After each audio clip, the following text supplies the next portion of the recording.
Bienvenue sur Zirema. Zirema vous souhaite une bonne écoute. Vous allez écouter. Et si l'Afrique se réveillait? Auteur, Dr Paul Camonnier-Faucam. La version audio de ce livre a été éditée par les éditions Zirema. Introduction. Plus le reste du monde s'enrichit, plus l'Afrique s'appauvrit. Voilà l'état des lieux à l'aube du 3e millénaire. Il est dès lors fatal que l'homme le plus pauvre du monde soit un Africain, une Africaine, ou qu'il vive en Afrique. Mais cette situation est la conséquence d'une exploitation savamment organisée et contrôlée par les puissances dominatrices à plusieurs niveaux. L'exploitation est d'abord africaine. L'économie africaine a été fondée sur l'exploitation de l'homme par l'homme, l'énergie animale y étant peu employée à cause de croyances religieuses, superstitieuses. Toutes les terres appartenant au souverain, le reste de la population était composé de sujets du monarque, à son service. Puis, après l'abolition officielle de l'esclavage, avec la colonisation qui a entraîné l'affaiblissement de la royauté africaine, une autre forme d'esclavage a été instaurée. René Dumont, dans son livre « L'Afrique noire est mal partie », raconte avoir rencontré dans un village au Sénégal des paysans pachas qui gardaient auprès d'eux l'une de leurs femmes, mais envoyaient les autres travailler en ville pour assurer la vie du ménage. En ville, elles couchaient par terre et un agent leur infligeait régulièrement une amende. Elles travaillaient 12 heures par jour, leur dernier enfant sur le dos. Leur alimentation se limitait à du pain dur, trempé dans de l'eau sucrée. Au bout d'un an, de retour au village, elles étaient jugées par leur famille et leur mari en proportion de leurs cadeaux. Cette manière odieuse d'exploiter l'être humain a découragé l'Africain d'employer son énergie pour produire plus et sortir du cercle vicieux de la pauvreté. Il y a ensuite l'exploitation des campagnes au profit des villes. Une étude de la Banque mondiale a montré que près de la moitié des richesses produites par le monde rural africain sont englouties par les villes. Cette exploitation s'effectue de manière assez transparente. En son centre, on trouve souvent des centrales d'État, des marketing boards, administrations publiques auxquelles est accordé le monopole d'achat des produits agricoles. Leur origine est diverse. Elles ont parfois été créées par les paysans pour soutenir le cours des matières premières. Durant la Seconde Guerre mondiale, elles étaient souvent utilisées et développées par la Grande-Bretagne pour l'approvisionnement des armées. Les États qui ont émergé par la suite ont ainsi hérité d'une administration efficace de production agricole. Prétextant que ces boards pouvaient aider les paysans à stabiliser le cours des produits, les gouvernements en ont maintenu le système. L'idée était alors d'accumuler les réserves en période de vaches grasses et de les reverser aux producteurs en période de vaches maigres. Mais la tentation de dépenser le surplus au fur et à mesure de son accumulation est devenue forte. Les paysans ont été contraints de reverser toute leur production au pouvoir central, au prix les plus bas possibles. Très vite, les boards sont ainsi devenus les tuteurs exigeants de la production agricole et des matières premières.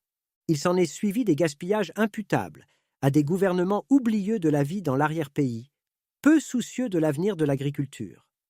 Enfin, il y a la corruption. Il s'agit de l'exploitation de la nation tout entière par l'élite politique, et dans une moindre mesure, l'élite économique. Quel est l'homme sérieux dans le monde qui ne place pas une partie de ses biens en Suisse? Se demandait un jour le président Houphouët-Boigny. Et Daniel Cohen dénonçait « Le racket des richesses de l'Afrique par ses dirigeants est hélas bien connu. Mobutu est sans doute l'une des personnes les plus riches du monde, en compagnie d'une brochette de chefs d'État issus d'autres pays en développement. Ces despotes ne se contentent pas de prélever au passage une dîme sur les richesses produites. Ils appauvrissent jusqu'à l'extrême les nations qu'ils gouvernent. Ils transforment en misère, quand elles existent, les ressources minières ou pétrolières de leur pays. L'exploitation par les puissances coloniales.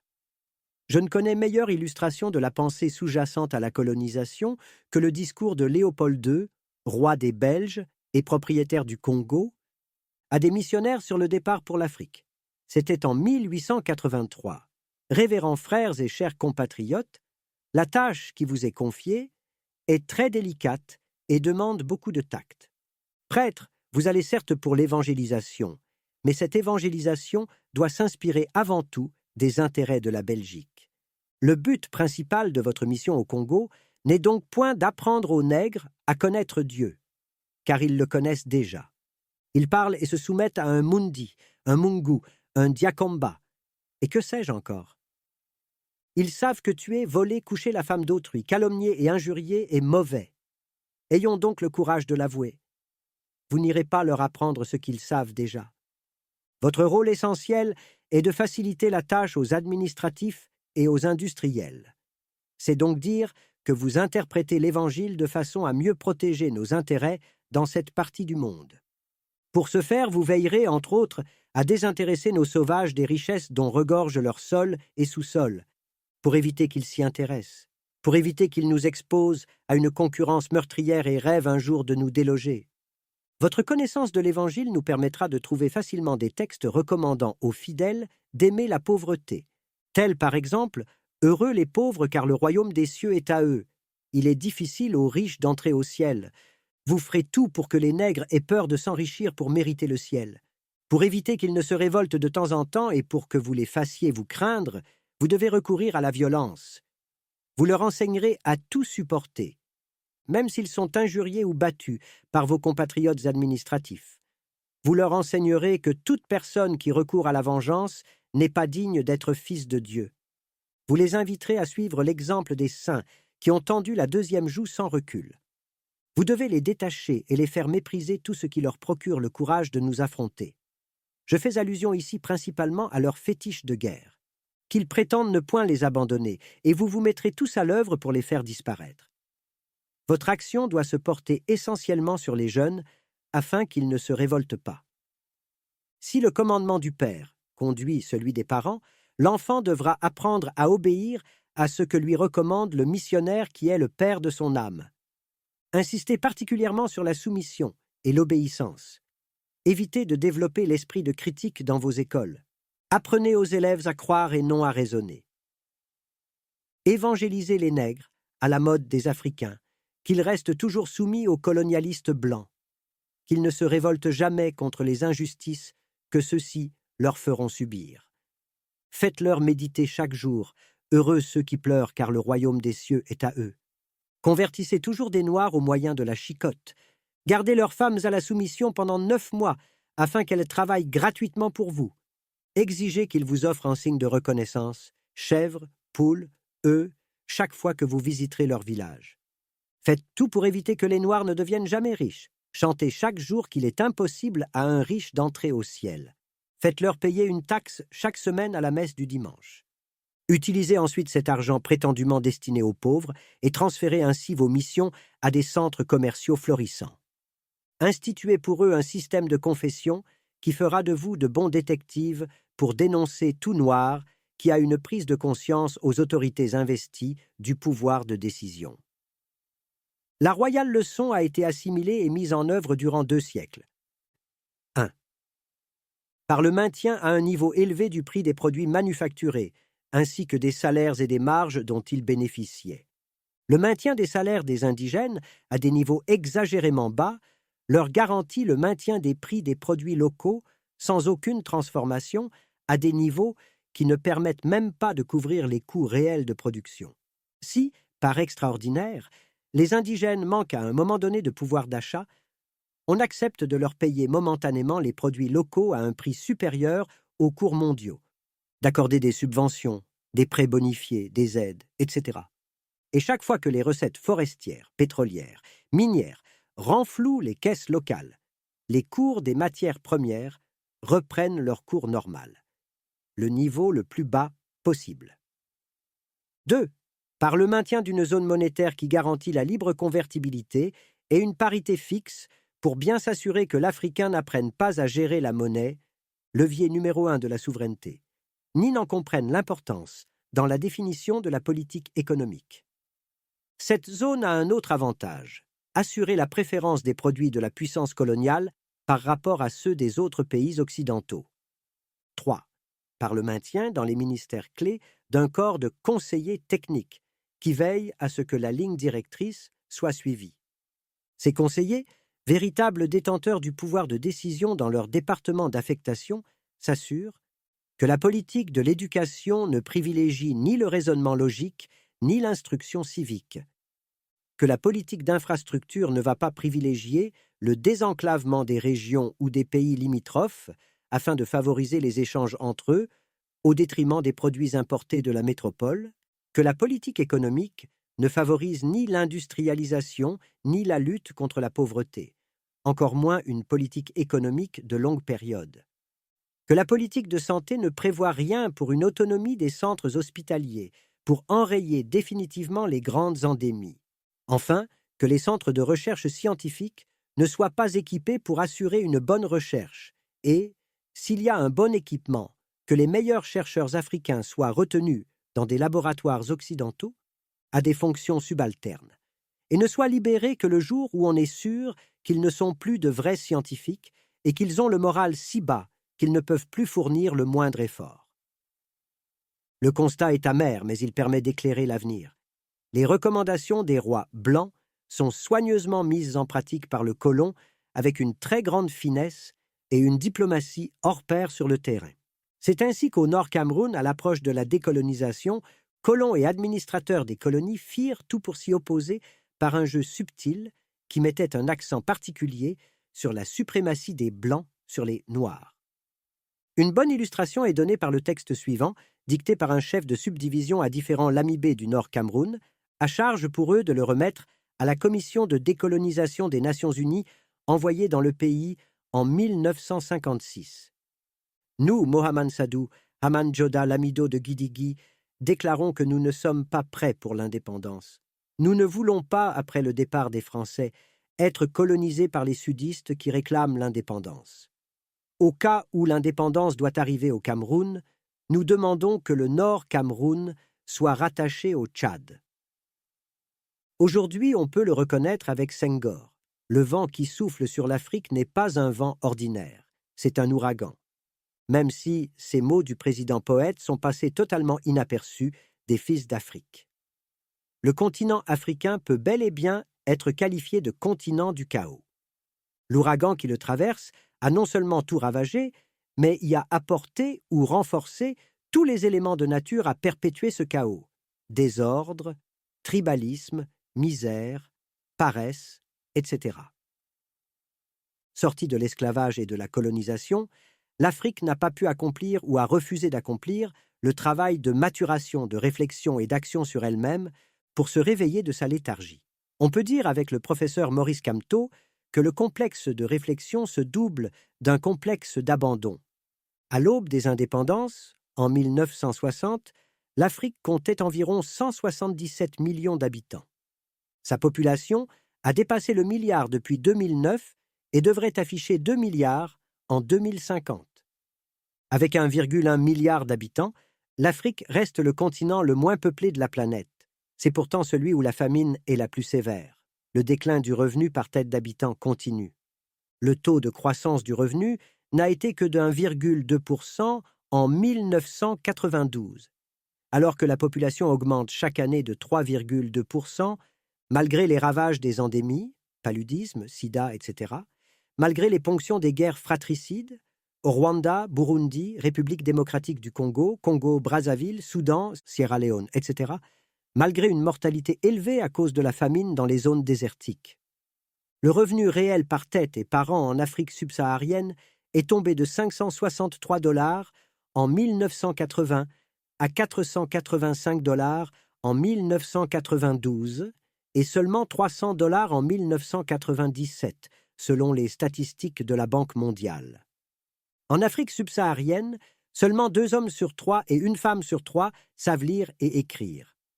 L'enseignement, en général l'enseignement supérieur en particulier, connaissent une régression rapide, à la fois quantitative et qualitative. L'Occident s'organise pour dépouiller l'Afrique du peu d'ingénieurs formés dans ses écoles. On estime qu'entre 1960 et 1990, les États-Unis et le Canada ont accueilli à eux seuls plus d'1 million de cadres et techniciens africains. La France, l'Allemagne et le Japon s'efforcent de rattraper leur retard sur ce point de vue. L'Afrique est le continent dont le sous-sol est le plus riche du monde. Le golfe de Guinée dispose d'énormes réserves pétrolières. L'Afrique du Sud, la République démocratique du Congo et l'Angola, de diamants et d'or. La Guinée a un sous-sol riche en bauxite. l'Algérie et certains pays sahariens ont d'importants gisements de gaz et de pétrole. Les richesses du sol ne sont pas moins importantes. L'Afrique est l'une des plus grandes réserves forestières du monde. Il n'empêche que l'Afrique demeure le continent le plus pauvre de la planète. Quel paradoxe! Plutôt que de chercher une explication qui risquerait d'être vaine, il me semble mieux valoir m'interroger sur les failles qui ont miné et annihilent encore nos efforts. Vers la fin des années 1970, l'Afrique a connu une forte croissance avec des taux dépassant parfois le seuil de 15% l'année. Mais il s'agissait d'une croissance sans développement, due à l'augmentation des prix des principales matières premières, café, cacao, coton, etc., et à l'exportation du pétrole. Le prix du pétrole à cette période se situait autour de 25 $ le baril. Malgré ce temps de croissance, les pays africains sont demeurés sous-développés. Les Africains ont refusé de compter sur eux-mêmes, de se faire confiance. Le complexe du blanc s'étant installé depuis longtemps. Tout le monde veut vivre comme en Occident.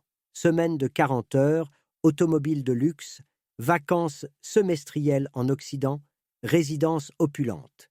Les grands hommes se désignent par les 3 V: voiture, villa, ventre. L'obésité est signe de bien-être. La grandeur se mesure à la quantité de champagne consommée au cours d'un repas. Un petit déjeuner sans champagne, aux côtés des bonnes femmes. Voilà pourtant le signe de la pauvreté, du sous-développement.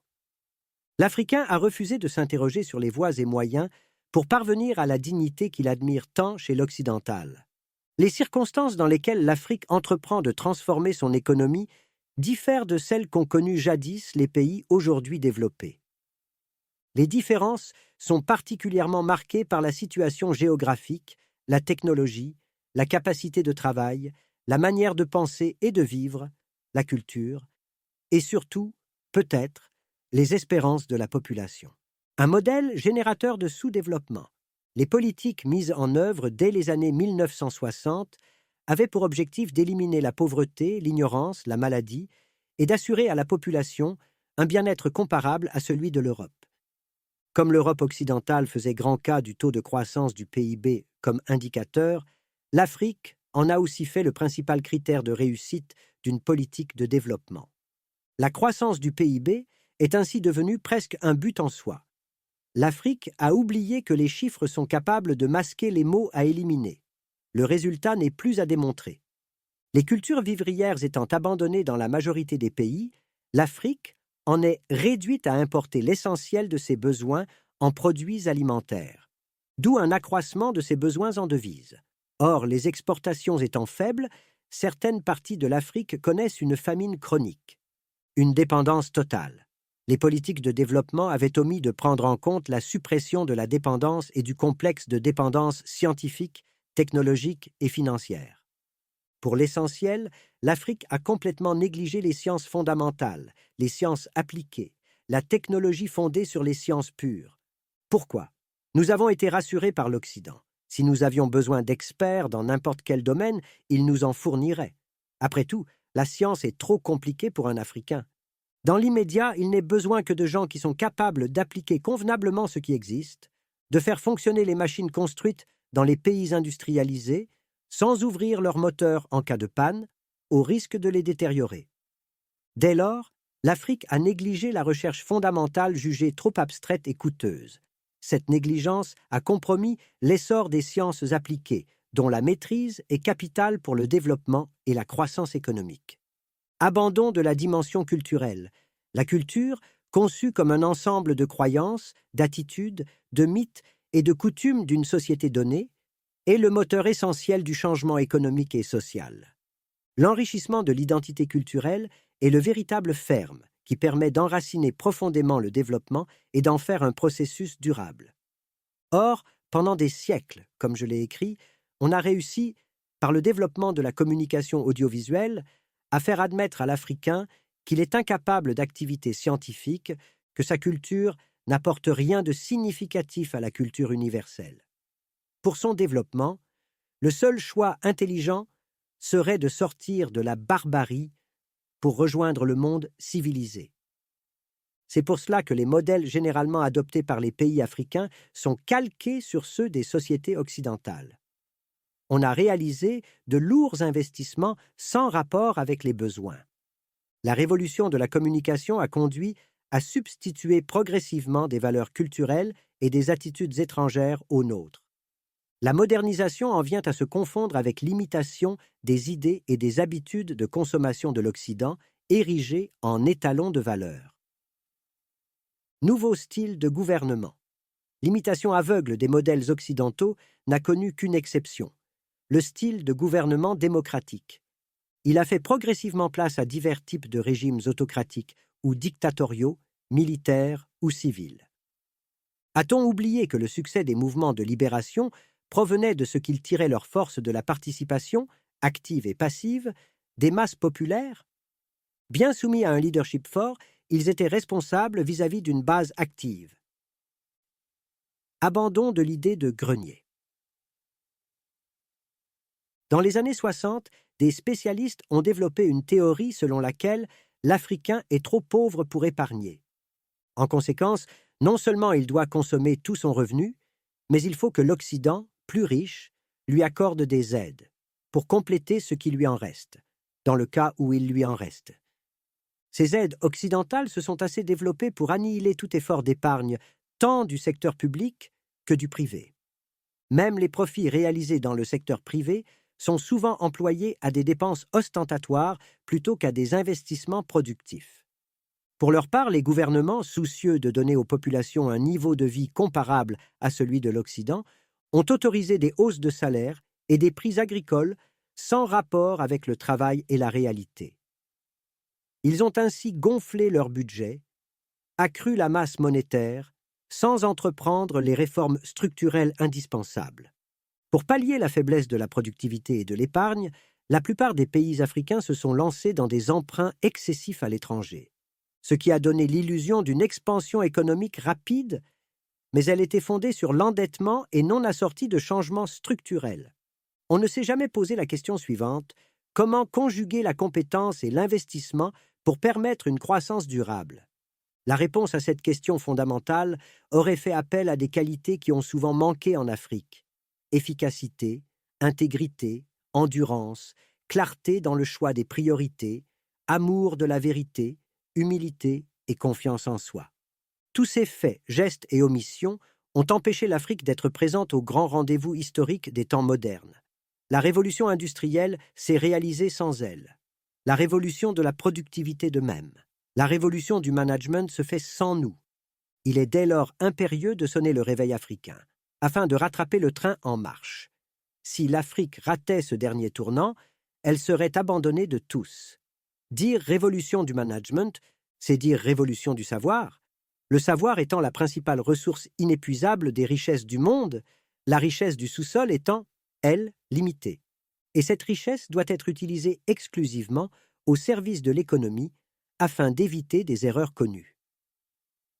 En Union soviétique, 90% de savants étaient utilisés à la recherche dans le domaine militaire.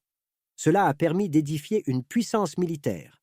Mais le fardeau était à ce point intolérable qu'il est sans doute la cause principale de l'effondrement économique et de l'éclatement du pays.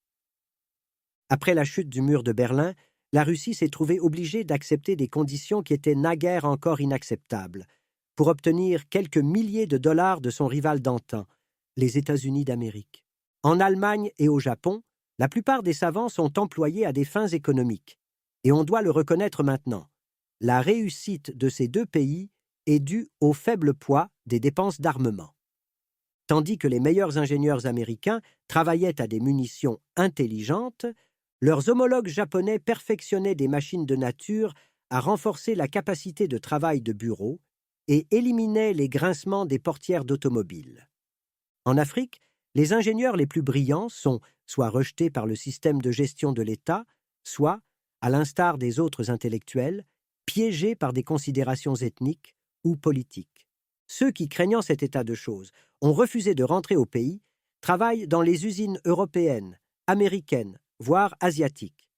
Dès lors, on s'aperçoit que l'Afrique a négligé sa ressource la plus importante et la plus rare pour asseoir les bases de son développement.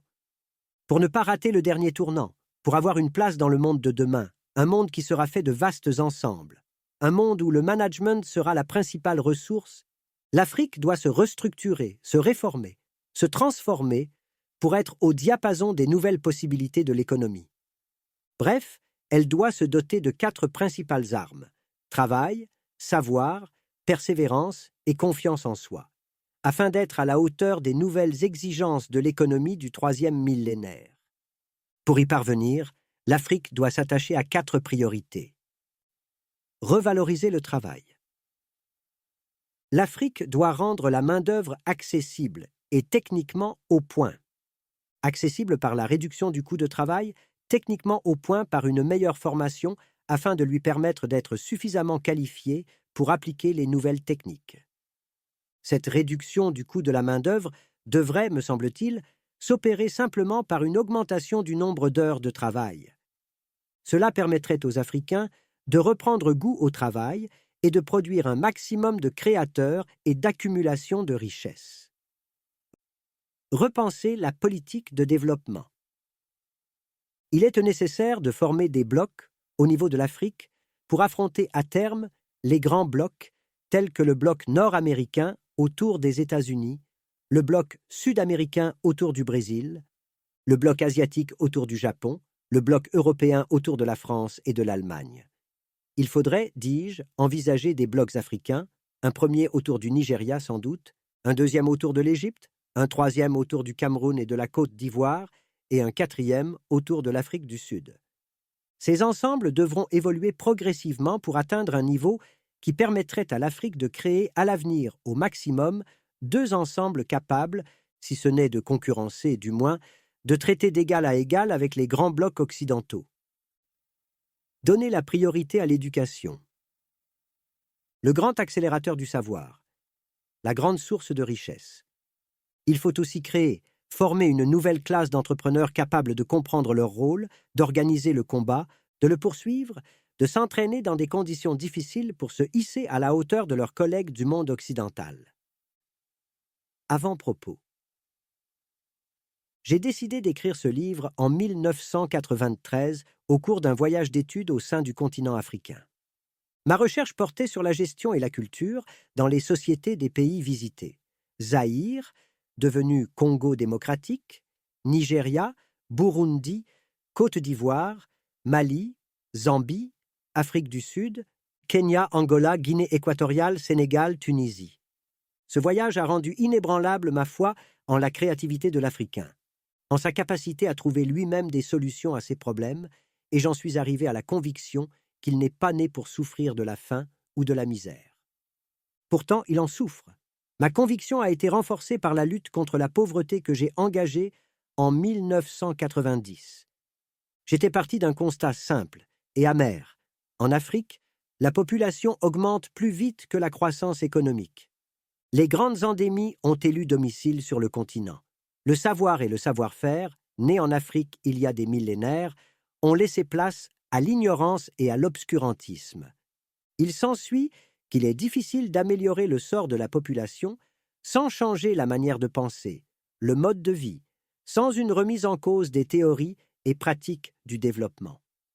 Mon combat pour une Afrique digne trouve ici toute sa justification. Il s'agit certes d'une aventure, et comme dans toute aventure, le chemin est parsemé d'embûches.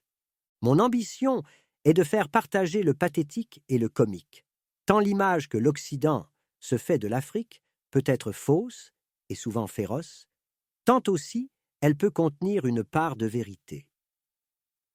Dans les pages qui suivent, j'ai fait sans doute des omissions dues à mon ignorance, à une connaissance partielle du monde économique en général, du monde économique africain en particulier. J'ai du moins la prétention d'avoir une idée assez exacte des us et coutumes d'Afrique, d'avoir mené également des études, des analyses en tant que chercheur en sciences de gestion, enfin d'évoluer depuis mon jeune âge dans ce système, ce qui m'a conduit à chercher le bien-fondé de pratiques ancestrales, d'avoir même essuyé le rejet de certains pour avoir pris conscience des problèmes d'une économie désarticulée. Je me suis en tout cas efforcé de me tenir le plus près possible de la réalité. Nous interroger sur nos faiblesses, mettre en évidence nos défauts n'est pas, à mes yeux, un aveu d'impuissance, c'est au contraire le moyen de mobiliser une énergie latente. Il n'y aura donc pas d'essor sans une force qui conduise à une véritable résurrection.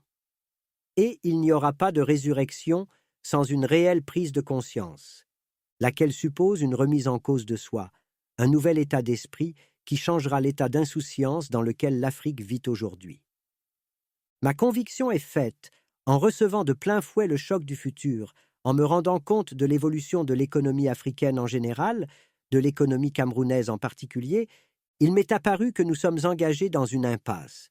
Je suis également certain qu'avec d'autres moyens, d'autres façons de voir et de penser, nous pourrons sortir de cette impasse où nous nous enfonçons en cédant à des pressions diffuses, à des assurances douteuses, à la douce séduction de l'aveuglement qui prévaut dans le voisinage. Je ne peux terminer cet avant-propos sans adresser des remerciements chaleureux aux personnes envers lesquelles je suis redevable d'un apport précieux. D'abord à mon épouse Julienne, qui, tous les matins, à 4 heures, m'interpellait et m'encourageait à aller au bout de cette réflexion. Ensuite, au professeur Maurice Camteau pour ses conseils et critiques, et au docteur Jean-Pierre Foggy, qui a bien voulu jeter un regard critique sur le manuscrit de cet essai. Leur attention au sens des mots m'a aidé à éviter bien des fautes et imprécisions. Remerciements, enfin, à tous les amis et collègues, ainsi qu'à mes enfants qui m'ont aidé dans mes recherches. Avril 2003. Préface de la 3e édition. En publiant cet ouvrage en 2003, j'avais à cœur de sonner le tocsin pour sortir l'Afrique de sa profonde torpeur. Au regard des maladresses et des errements que je décrivais alors, il allait de soi qu'elle était plongée dans un sommeil proche du coma. 13 ans après, force est de constater que le comateux continue de ronfler. La misère semble avoir définitivement élu domicile légal en Afrique. La corruption reste galopante. Les maladies endémiques se propagent de plus en plus. Les dictatures continuent de priver les fils et filles d'Afrique de servir la terre nourricière, berceau de leurs ancêtres. La mobilisation de l'épargne, source nourricière de l'investissement, reste la plus faible de tous les continents. Certes, la réédition de ce livre répond à des demandes pressantes, exprimées par les lecteurs suite à l'épuisement des stocks des 2 premières éditions, mais il s'agit de répondre à la question de savoir à quand le réveil africain. Peut-on sortir notre cher continent de cette léthargie? J'ai peur de ne pas être aujourd'hui à mesure d'apporter de bonnes réponses à ces questions, tant les lignes de l'époque n'ont pas bougé. En effet, les tares relevés à l'époque restent d'actualité. Une école qui ne permet pas aux Africains de se projeter dans le futur. Une conception du travail inadaptée à l'environnement et aux défis endogènes. Un assujettissement au fardeau du passé colonial. J'avais identifié ces 3 facteurs comme étant les germes de la pauvreté en Afrique, tout en indiquant les pistes à suivre pour les éradiquer et accéder à la dignité. Malgré la guerre spectaculaire engagée pour éradiquer la pauvreté dans le monde entre 2000 et 2015, on a plutôt tendance à croire que chaque coup qui lui est porté lui fait pousser de nouvelles têtes. Il ne saurait en être autrement, car la base sur laquelle la lutte contre la pauvreté est engagée est fausse. Malgré mes appels, elle n'a pas été corrigée. Il y a 15 ans, quand je publiais ce livre pour la première fois, les différents discours des institutions internationales présentaient la pauvreté comme un dénuement matériel, un état chiffrable. Je suggérais alors d'élargir la définition de la pauvreté à des aspects intellectuels et moraux. Malheureusement, les politiques de lutte contre la pauvreté sont restées cantonnées à leur conception erronée. En concevant la pauvreté dans une seule dimension, l'on a faussé le diagnostic. Les institutions internationales ne sont pas du reste les seules à se méprendre sur les voies à emprunter pour venir définitivement à bout de la pauvreté. En Afrique, les acteurs politiques locaux restent aussi impuissants devant la corruption qu'hier. La science n'arrive pas à pénétrer l'université pour féconder la société. La recherche est tâtonnante et n'aboutit que rarement à des inventions innovantes. Les mœurs publiques sont travaillées par la résignation, l'inertie et l'insouciance. Les décisions de politique sociale, économique et culturelle ne s'adossent pas sur une vision forte. Les régimes politiques succèdent les uns aux autres sans pour autant combler la soif d'une prospérité entretenue et pérenne. Bref, l'Afrique reste plongée dans un sommeil qui, malheureusement, est devenu comateux. De plus, les chances d'en sortir sont apparemment fragiles. Faut-il désespérer pour autant? Je dirais non. À preuve, la liste des armes du défi contenue dans cette troisième édition comprend la confiance en soi, le savoir, le travail et la persévérance. Comme le lecteur le constatera, la persévérance fait son entrée dans la liste. Le but est de prévenir les âmes de bonne volonté contre le découragement. La période la plus noire de la nuit est celle qui précède le lever du jour. Il est nécessaire de continuer le combat, n'en déplaise aux vents contraires et aux forces d'inertie. Vivement le jour où l'Afrique prendra conscience des enjeux scientifiques, stratégiques, politiques des nouvelles dynamiques mondiales. Juin 2015.